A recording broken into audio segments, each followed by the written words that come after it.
Constructing your life is about much more than just building a bank account. Each week, join real estate entrepreneur and mindset coach Austin Linney as he interviews guests who are constructing their dream lives and impacting the world around them on a daily basis. If you're an entrepreneur or wanting to start a business, or you just want to hear motivating stories of how others have overcome the odds, you are in the right place. And now for your host, Austin Linney. Guys, welcome to Construct Your Life. This is Austin Linney here. We've got the pleasure of bringing Mr. Casey Gray in here. How are you doing today, sir? I'm doing very good. I appreciate you joining us all the way up from Ottawa. He has got a couple different businesses going on. He's a builder. He's got a podcast, real estate investor, highly recommended. Gentleman who lives his life intentionally, which is what I'm all about. So Casey, you can start where you want to, and you kind of tell our audience about what you do and who you are, and we'll get rolling from there. Sure. Yeah. I guess a little bit of my background, my main career, if you want to call it that, is construction. I started in construction at a young age. I went through school thinking I was going to become an engineer, and then realized that engineers don't really build things. So at 16, I'm like, oh, there's something called carpentry and apprenticeships. And that kind of kicked off, my high school grades dropped, but my construction grade went up. And from there, I just kind of went into construction because that's what I was good at. Ultimately, no one in my family was really in construction. I just had an knack for it, and always loved building things even when I was a kid. So went into that, worked for somebody for almost 7 years, and went off on my own, and kind of been evolving ever since. And my main business at this point is the Conscious Builder, which you mentioned, podcast and YouTube channel, where we're focusing a lot on conscious building, which really is just a state of being aware, right? So the way everything that I focus on now is really education. Yes, we are building and doing renovations, but I see our main role as educating people so that they can make conscious decisions when it comes to building and renovating their homes. And obviously this is more of a lifestyle for myself and my wife. It's, like I said, we've been evolving for quite a few years now. And that's great. And I love that part about it, because you've made your mission is bigger than the almighty dollar, right? And when you can teach people kind of how to do it and stuff like that. I've cracked open a couple 1900-year-old homes, and it's not easy to find the matching materials or find the sustainability in that product. But basically what you're doing is, I would essence that you're almost romantic about bringing some of these buildings back to life, right? And that's kind of the joy of it. Yeah, well, so everything, I don't swing the hammer at this point very often anymore. We have a crew, we have an awesome team that does that. So I'm more focused on the education side of things. But what we stand for is really about health, comfort, and efficiency, right? So we all need a healthy, comfortable, and efficient home to live in, I believe. And we know a lot more now than we did even 10 years ago, 20 years ago, right? The house that I'm living in right now, I didn't build this home, but it's 20 years old. There's a lot of things that that I know that I was doing when I started to learn at that point. But now I know better, right? And that's the first thing we'll do better if we know better. And sometimes we just don't know because maybe we're not interested in it, right? Most people don't know about how to build a house properly because that's not their interest. I get it, right? That's why there's companies like ours that will be there to help you, right? I don't know a lot about a lot of other things, right? I'm not going to go learn about becoming an esthetician, for example. I'm just not interested in it, right? But there's people out there who will teach you how to do that if that's what you want to do, and you just have to keep going, and you find somebody you trust, and you learn from them. And coaches and mentors. We were talking about mentors before we came on here, right? So it's about learning from people who do it better. And actually, one analogy I like to use is we're a general contractor, right? If you wanted to boil it down, we're a general contractor. We're just specialized in the type of projects that we do. But when my wife and I got married, I said, I don't plan on getting married again. I don't need to learn how to plan a wedding. I'm not interested in planning a wedding. Let's hire a wedding planner. I looked at the wedding planner as a general contractor for weddings. And I'm like, they've done way more weddings than I'm ever going to do in my life. Let's pull on their knowledge and pay them for their experience. And it ended up being the greatest day of our life. Am I saying that renovations and building a new homes is simple and like a wedding? No, but we make it a lot easier, right? And the process will be a lot smoother. No, this is perfect. So I thought we were going to wait to get into personal development and leadership. But we're not, because that's my favorite topic. I don't even talk real estate most of the time with my mentors or anything. What you're talking about there is on such a bigger level. And it wasn't until I learned this skill, because I am a people networker. It's what I do. I know, I just know that's what I do. I fly around the country. I meet real estate investors. And then I was like, I don't want to look at a spreadsheet. I just can't do it. It's not my personality. So let's drill down on that topic of like staying in your lane, because everybody gets the shiny object syndrome. So when you stay in your lane, you focus on what you do. Doesn't it allow yourself as a builder, as what you do as a CEO of your company, to operate at the highest form of who you are? And I think that's what really everybody's looking for.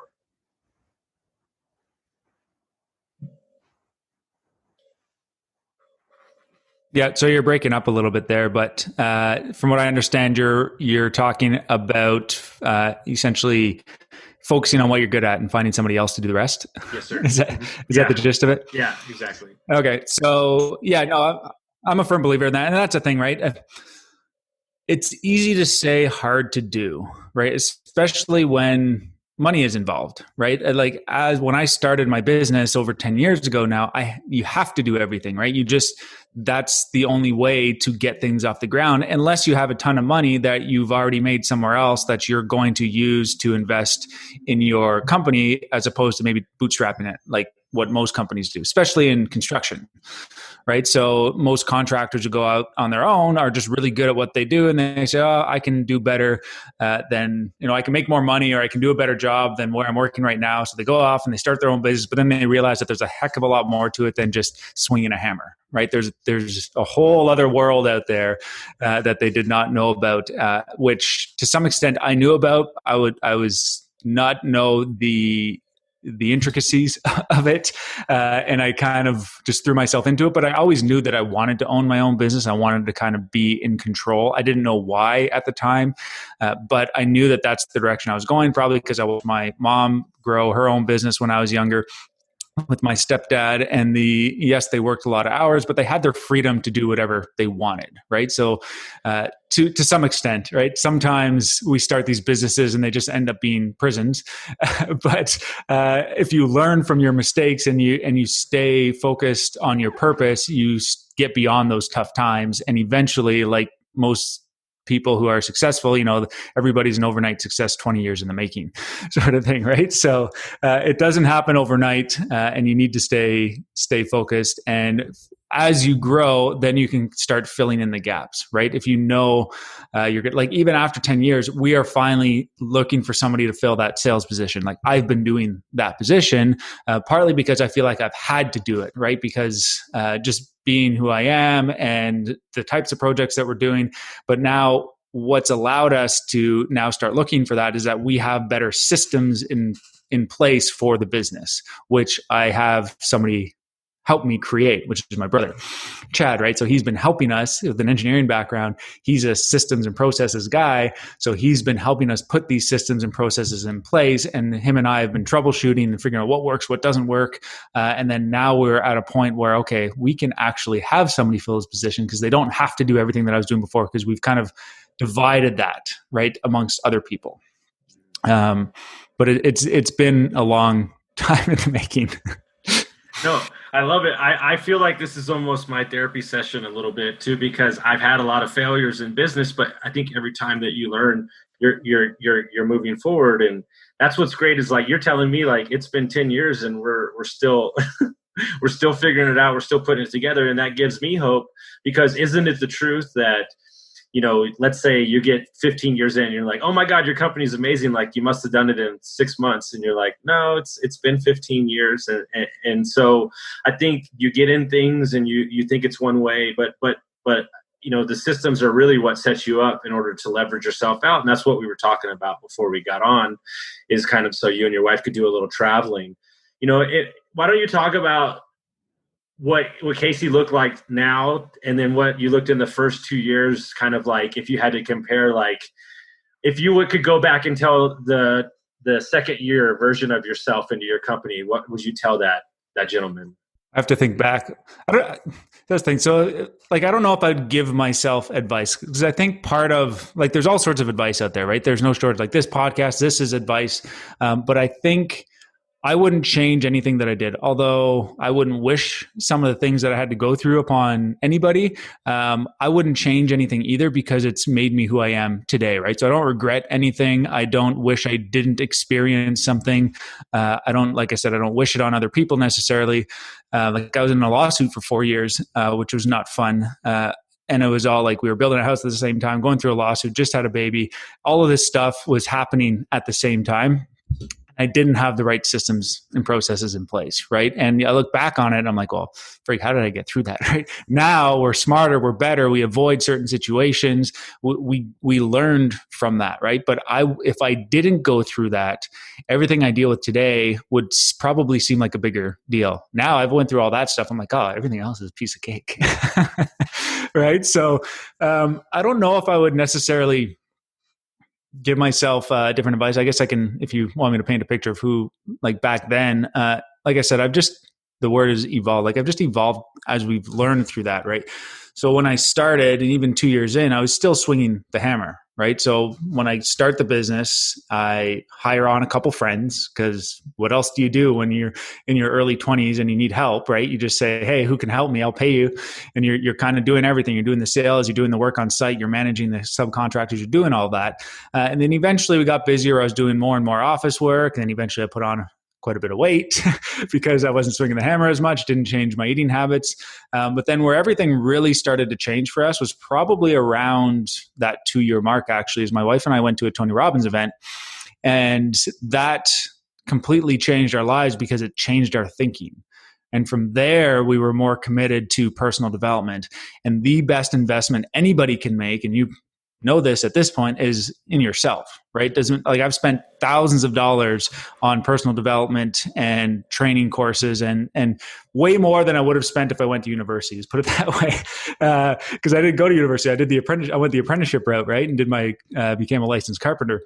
But I spent way more on other education than a lot of people spend in university, just because that's the best investment that I think we can make. That now, 10 years later, is finally starting to pay, actual money, but it has been paying me through my personal development through all these years. This is perfect. You transitioned the podcast right to my sweet spot, which is mindset and changing. I myself lost 50 pounds in the last year and a half. And when you went to that first event, was it like they yanked up the curtain and you were like, oh my God, there's this whole other world? And that's the way I felt when I joined my first mastermind. I was like, oh, there's these crazy people that love this stuff, and this is like a mindset thing, and you're changing your group. And I would imagine that was a huge shift in your business, but also more personally, I think, just kind of becoming the best version of yourself. Oh yeah, for sure. It changed everything. Like if you look at a picture, my wife and I have a picture of us at that event. Like my face, I'm just bigger. It was actually 50 pounds, but I ended up losing 50 pounds. I didn't add any more exercise. All I did was change the way I eat. And that was everything. My wife and I quit drinking for 5 years. We've since, we never had a drinking problem or anything like that, but we just said, why do we do it? Let's just see if we can do it. It ended up being about 5 years where we just didn't have a drink. And then since then, we have drinks on the weekend here and there now. But everything, we kind of drank the Kool-Aid, so to speak, and came back. And we were, verbal diarrhea, trying to push it. Then you realize that you can't push it on people. You have to let people find their own journey. And we did all that, right? But what the biggest takeaway from that was that your environment is way more powerful than your willpower, right? And that environment isn't just an environment like the event that we went to, but it's everyday environment. The people you hang out with, the stuff that you watch if you watch the news, the stuff that you read on the internet, social media, like all of that stuff, the people you surround yourself with, that's all your environment, right? And I used to joke about this. I remember one of the carpenters I learned from, he said, oh, it's not my fault. I'm a product of my environment. And I remember thinking, I was pretty young at that point. I just thought it was funny. But now that's so true. We are all, whether we realize it or not, we're products of our environment. So what we have the power to do is to choose which environment we want to put ourselves in, right? So if you want to become someone or something, you have to put yourself in situations that will force you to become that way, because that's way more easier than just trying to willpower yourself into it. Because if you're pull yourself back into this other environment, I'm sure you can talk about that with your background, right? You're just going to continue down that road because that's the environment and those are the people you're surrounding yourself with, right? Look at the average people you hang out with. What kind of cars do they drive? You're probably driving something similar. What kind of house do you live? You probably live in a similar house, right? Where do you, those are all similarities. And if, when you realize that, you'd be like, oh, okay, well, maybe I need to change something, right? And the choice that you can make at that point is a lot easier to do. When to piggyback off that topic, when you quit drinking, right? They think it's the stop the drinking that's the hard part. That's not the hard part. It's being around the people that know you as the drunk guy, and they're like, "Whoa, hold on, who the hell do you think you are?" Like, I can't tell you how many messages I get. They're like, "Who the fuck do you think you are now? Like, you're better than us now? Like, screw you." And that's what people don't understand. That takes an internal willpower to remove yourself and step into a different environment. And when I got into M1 and then I met people like Matty A and like, all these guys, and they just don't give you an inch, right? And they're like, hey, that doesn't fly with me. Sorry, the BS doesn't work here. And they don't let you slide. And you have it. Like water finds its level. You don't have a choice but to step up your game, and you just constantly like are evolving. And I think that's what we're looking for, because we don't like, I look at these 21-year-olds, and I'm sure you do now because you were young when you started your business. I look at them and I go, guys, you have like 65 years. Like, it's a long time, right? Like, you don't have to know today. I read a report the other day that the new generation will be in 18 careers before they die. 18 careers. Oh, really? That is ridiculous. So like, I'm going to stop hiring the young guys. But what I'm saying is, like, everybody, I do a rant on this. Everybody lives in absolutes, right? But you can't. You have to show up every day and live in your core values and who you are. And so when you started diving into the Tony Robbins and you started I would imagine that you met some great people at the event. I would imagine that the environment that you're speaking of changed. And that just, it was an entire life switch, right? And then so you start peeling back the onion you start losing the weight, right? And you start peeling back the onion, the mindset gets better. How do you keep the mindset so clear? And I'm not saying it's like this every day, but growing a business, having a baby, being married, like, how do you keep all that? What do you tell yourself on a daily basis? Do you stick to a ritual, a morning routine? Like, what is your kind of game plan? Yeah.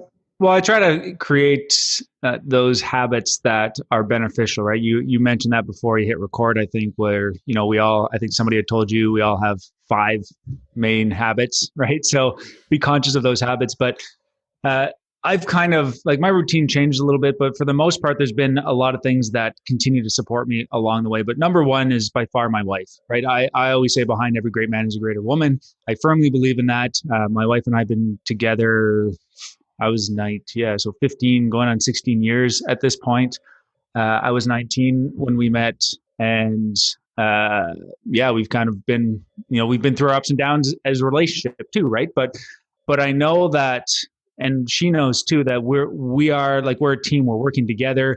She makes me a better person, although it drives me nuts sometimes in the way that she does it, which we've had conversations about. I know that she wants the best for everyone, and she knows that I want the best, and I'm working my butt off to give her the best and our son the best, and so forth, right? So I think having that support, number one, is top priority.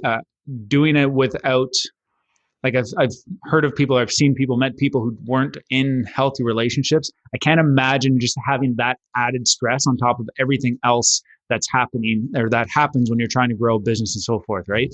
So that's probably the hardest thing if you're in a bad relationship to fix it. Probably the hardest thing, but the number one thing I think anybody would need to figure out first, because your career is not going to excel if your relationship is, in the dumps. And because when your career doesn't go as well, right, you need somebody there to support you, to not necessarily pick you up, but to remind you of who you are and what you're out there and what you're out there to do and what you're capable of doing. So I think that's number one. But beyond that, I guess habits and rituals that I've done, like I've started meditating probably around the Tony Robbins event time regularly. So that's been a huge help. It's kind of like the best analogy I would have heard is like if you think of your mind of like a lake, right? And every thought is a ripple or a wave. Meditation smooths out that water so that you can see the bottom, right? So that to me, when I do that, I function better, I think better, I communicate better, I sleep better. All that's one tool that I can continuously fall back on. Another quote that's always stuck with me, I don't remember where I heard it, but it's man's problems stem from the fact that they're unable to sit in a dark room quietly for an extended period of time. Something along those lines, right? Which I also believe in, because try to sit with your thoughts with nothing else happening and see what happens, right? And the meditation is that practice of not necessarily getting rid of thinking, because that's what our mind's designed to do. It's to think. It's to realize that we are not our thoughts, right? The thoughts that we have, I guarantee you and I have had the same thoughts millions of times before, right? And that goes for everybody around the world. Like it's the same thoughts. People get anxious and scared and fearful and sad about the same things for the most part. They might be living somewhere different or dealing with something different, but it's usually comes down to the same thing. And Tony Robbins talks a lot about that too. So meditation has been a huge help. Writing has been a huge help. I did over a year, like I wrote a daily blog. So I did over 400 blog posts, never missed a day. That was actually quite, I guess, therapeutic. I did that last year.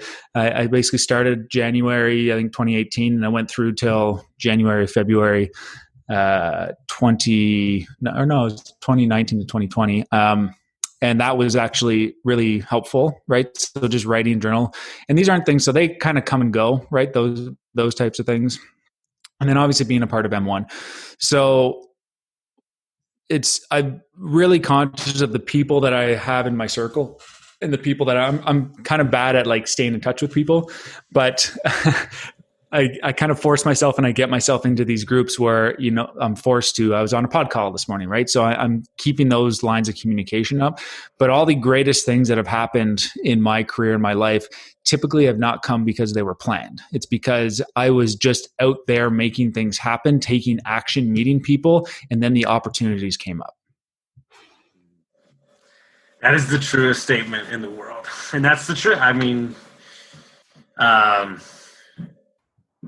yeah, every time I've planned on something, it hasn't worked out the way I thought it was going to work out. And then you do something. It's a true story. I did a speech. So I Airbnb for 5 years. I've done it all around the country. I did a speech like a year and a half ago, and I got an email yesterday. And she's like, I need you to talk to like all these people. And I'm like, what? That was like a year and a half ago. I barely remember. And she was like, no, you crushed it. And I'm like, but you just don't know. You just have to go out. And that's what I like. The podcast for me is something I've always dreamed about because it's like my own little mastermind. I love helping people, but I have to remove myself from the ego part of it. Right. Because you're like, how many people are listening and everything. It's not about that. It's just about, you can't control when somebody hears the message. My buddy, is in Colorado. He's a coach. He said something great. He said the ego is trying to get done what the soul is here to do. And he said that's where people get messed up is they lead with ego when your true soul, your definition of who you are is so much greater than that. And I think that I can tell by just talking to you right now that your embodiment of who you are and what you represent runs through your company. And I would imagine that is why, the people do want to work with you. I would imagine that you are your brand, right? And your podcast and everything. And you have a lot going on. I mean, that's an understatement. But when you get in moments where you're like, why am I doing the podcast? Why did I have this business? I just want to travel. What do you tell yourself? Like, what is your bigger why to kind of keep it going? Because some days some days I'll have like a little bitch section about myself, like you're not doing enough and everything. And then I remember my favorite quote is nobody cares, work harder. And what do you tell yourself in those moments when you're when you're just not feeling it, right? But you know you need to step into it no matter what because you're the CEO, right? And that's what I have to deal with because I have people that work for me.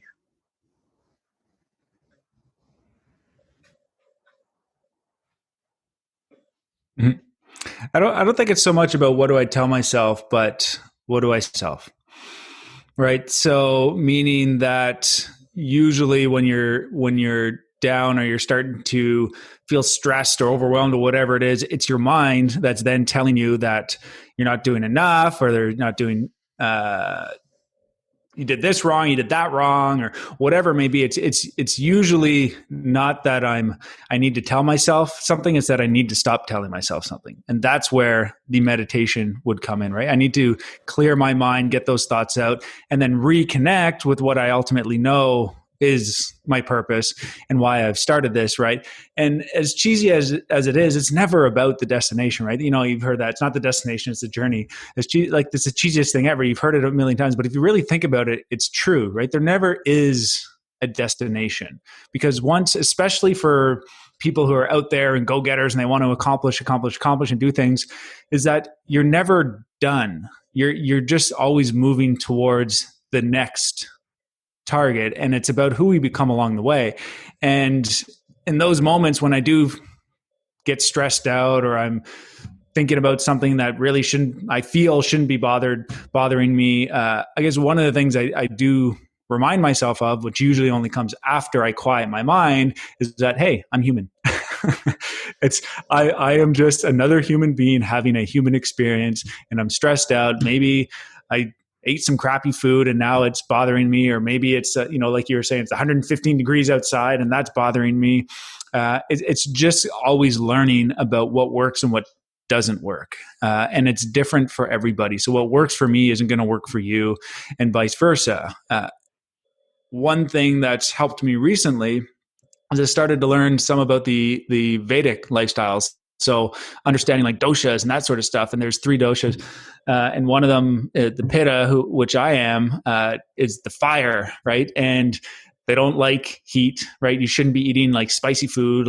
So I'm like, that's all this stuff. It's like, I love spicy food, but that actually makes me more irritable, right? Because it's kind of like balancing, right? So I was always of the mind that, there's no such thing as balance. Balance is baloney. Life is never balanced. It's more like a teeter-totter, yada, yada, yada. But in the sense of balancing your personality, this actually helped me a lot. And it was, actually, I'm going to show this book.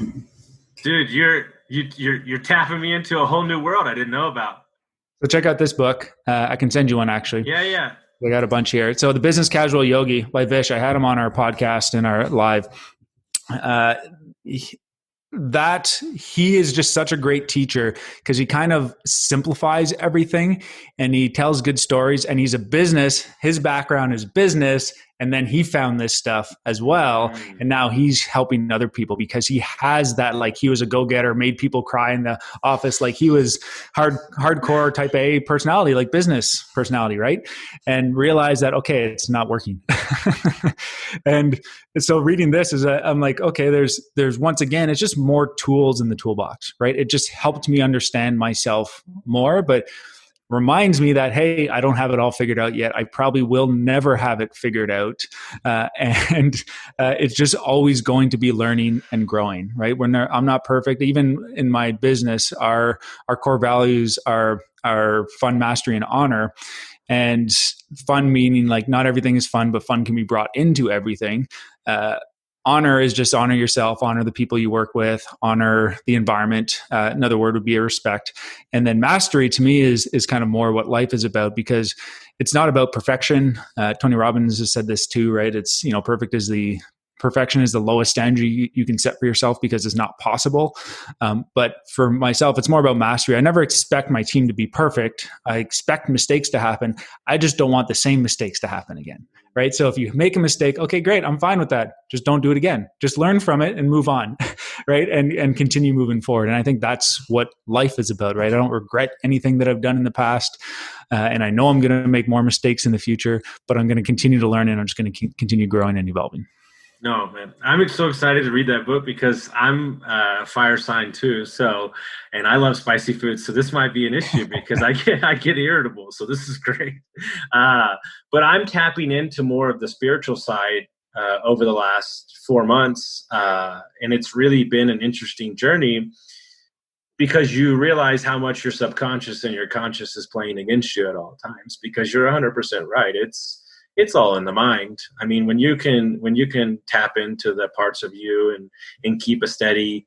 I mean, I think that, like, I told myself 3 years ago that I won't get sick, and like I just beat it with optimism. Like, even if I get sick for like a day and like it just goes away.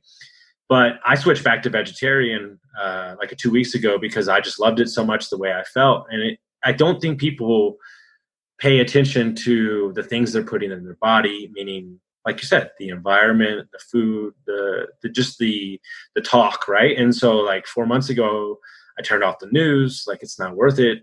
You could turn it on now. It's the same thing they're saying in March. It's not going to change. Yeah. Right. I mean, it's not going to change miss anything. Don't worry. No, you're not going to miss a thing. Right. And so you're choosing how you operate in this world. And when you're 100% right, because you're never, that's the whole thing. Is every time Matty A has one of my favorite sayings. It says, make your ceiling your new floor.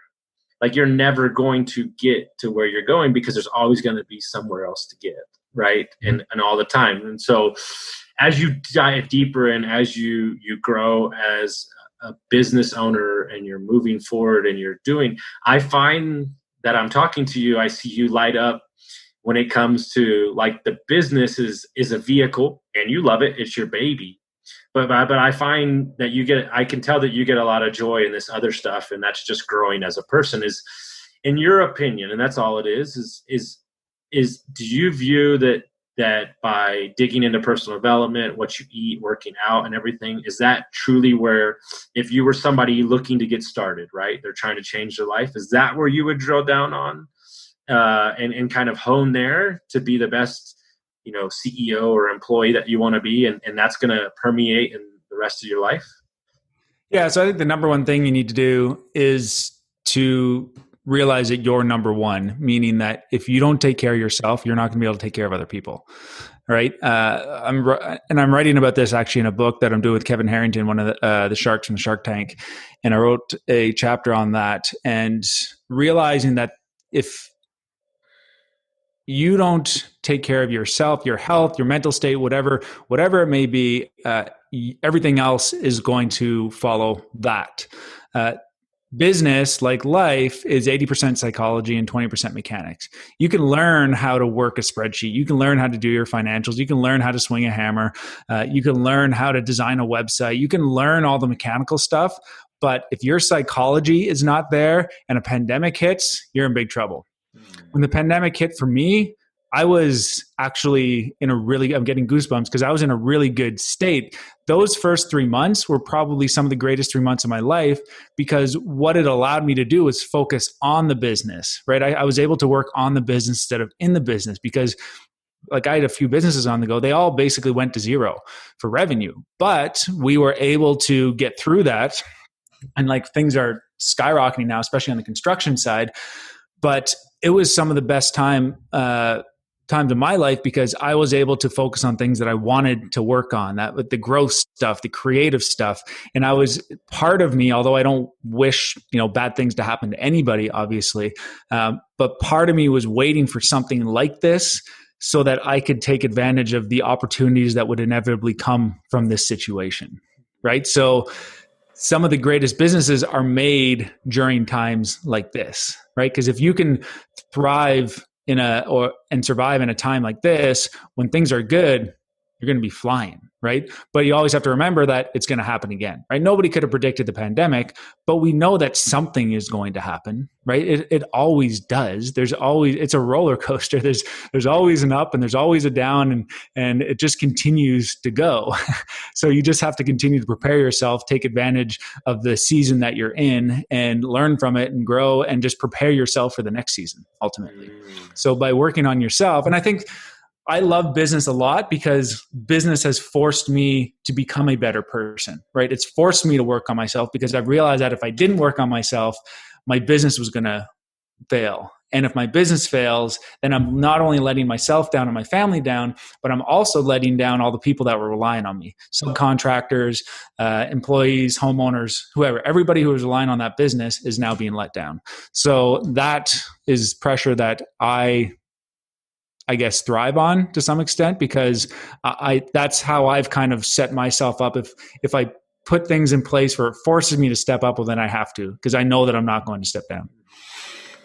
I love the season analogy, because I truly believe that, where there's like times where I want to push the pedal to the max, and then there's times I have a let's say self-diagnosed manic personality where I'm like 90 to nothing, or there's nothing. Like when I go to Europe, we went to Europe for 2 months. Like I'm a different human. Like it's off, the switch is off. I'm taking naps. I'm like, who is this person? But I think that you have I think that you have to know yourself and know what season you're in. And you're basically, what I call it is, I hacked myself. Like my team has a thing of Airtables where they're like, dude, stop texting me. Just like drop it in here and it goes to a spreadsheet.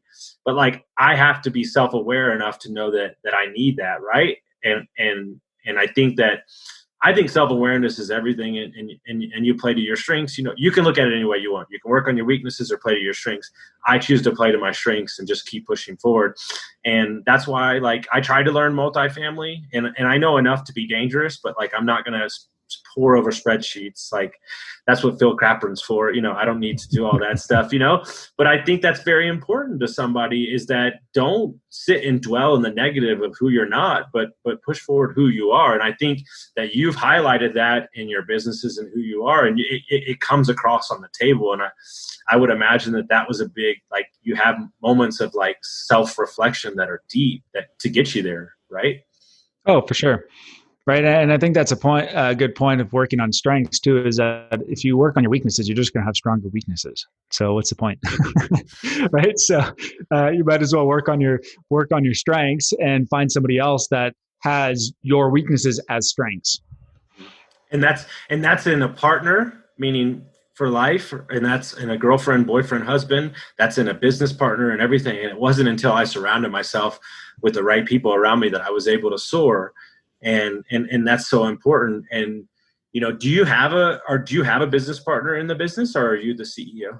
Yeah, so I am CEO, but my brother has since, he didn't found it with me, but he's since come on to help. So I have 4 brothers and 2 sisters, but my brother Chad is one of the partners in the business now. So he's the CEO. He's kind of more on the operations side. He, like I said, he's the engineer. He's definitely more like, I'm more like, let's just get this thing going, and I'm kind of off to the races. He's like, all right, how do we make it better now? Which is perfect, because that's not what I do, right? I just want to get it going, and then I want to pass it off, and then I want to start the next thing. So I'm more of like looking at the bigger picture. He's looking at the nitty gritty mechanical stuff of how everything's working and making sure it's running smoothly. Am I the only one that has seen a trend where engineers are stepping into the real estate space like crazy?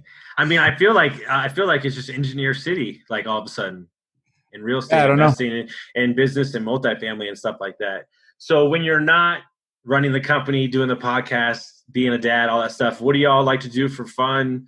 What kind of gives you the recharge that you're looking for in your life to kind of reset? What does that look like for y'all? Yeah, well, anything to do with outside, really. Like even my wife and son and I just took a week off, and we went up to Mont Tremblant, which is a couple hours here, and just kind of took advantage of everything they had there. It was all outdoor stuff. So like mountain biking, kayaking, going to the beach, hiking up the hill, down the mountain. Just did a whole bunch. Our little guy's almost turned 7 this weekend, so some of the stuff that we do, you know, we have to do for him, right? So we're at that. But my wife and I will be going on a little trip ourselves. We always do that as well. But I have a 77 Westphalia, which is right now being restored. But other than this year, I would usually take that, go camping, kind of get out away from the computer screens and the go of ultimately what business and life has become like, right? So to kind of recharge. I like doing adventurous things. I haven't done as much, everything, the pandemic put a little bit of a stop on that. So like skydiving, bungee, those are all things that I like to do. I just like trying new things, right? But it's typically something that's like outdoors. So I'm asking for myself because I think you could help me with this. When did you get to a point, because I could tell you're a type A, when did you get to a point that you allowed yourself to take that time off and actually take it? Meaning you weren't fretting about the business, or maybe you still do. I don't know. I'm just asking because that's what I'm working on right now is the number one thing is like understanding that like maybe it's okay to take a full day off and not focus on business. Yeah. I think I'm still working on that myself. I don't stress about it. The biggest thing, like when I was away, for example, I didn't check my email. So that was one thing. I told my team, I said, you can get a hold of me, but I'm not checking my email. So I did take care of some messages that came in through Slack and stuff like that, just to make sure things were going along, because I hate to be the bottleneck. I want to make sure people have what they need to continue, right? So my goal right now is to make sure that the company is continuing to grow and operate without me. To some extent, it still needs me. Like I said, on the sales, we're fixing that position. But where I'm kind of transitioning, whereas I'm not necessarily there for the customers as much as I am there for the team, right? To support them so that they can support the customers. So to me, that's not like it's not stressful, right? I don't mind checking my message. I actually kind of feel better about waking up, taking care of a couple things, whether it's work or personal, just something. I feel like I need to check something off my list. That just makes me feel better, right? So it's harder for me to just go somewhere and just completely shut off, because usually I have done it before, but it takes a few days by the time you finally realize, okay, I can leave that, which I think is good and we all need it. But right now where I'm at, I've realized is that doing a little bit in the morning or just checking some things off my list clears my head so that I can then be present with whoever I'm with, whether it's myself or my wife or my son. You're not going to believe this. We were on a 7-mile hike yesterday. I said the exact same thing. I said, I refuse to be the bottleneck from people working. I can't do it. Like if that's me holding up the thing, that's never going to happen. And I was holding it up with something that I needed from my assistant, and it just was driving me, like I couldn't get it off my mind. Right. Like I can't, and like we're in this beautiful forest, and you're just like, I can't. He's sitting there. I could picture him at his keyboard, like ready to work, and I'm like, oh God, But that is the truth, but that is being better about your systems, right? And just getting constantly going. So, how do people find out about your company? How do they find out about the podcast? All that kind of stuff like that. How do they track you down? Yeah, easiest thing is probably just go to my personal website. Everything's there, just CaseyGray.com. So CaseyGrey.com. You can also head to theconsciousbuilder.com. But if you go to my personal site, kind of that'll link to the Conscious Builder, and then the Conscious Builder will link to our YouTube channel and our podcast and everything else that we have going on. Well, dude, I appreciate you so much for coming on, man. And I really enjoyed the conversation, and I hope you have a wonderful day. Yeah, thanks so much for having me, Austin. Appreciate it. Got it, guys. If you enjoyed this episode, make sure you share it to your friends, send it around, guys. And we just really appreciate you. And y'all have a great day, guys. Thank you so much.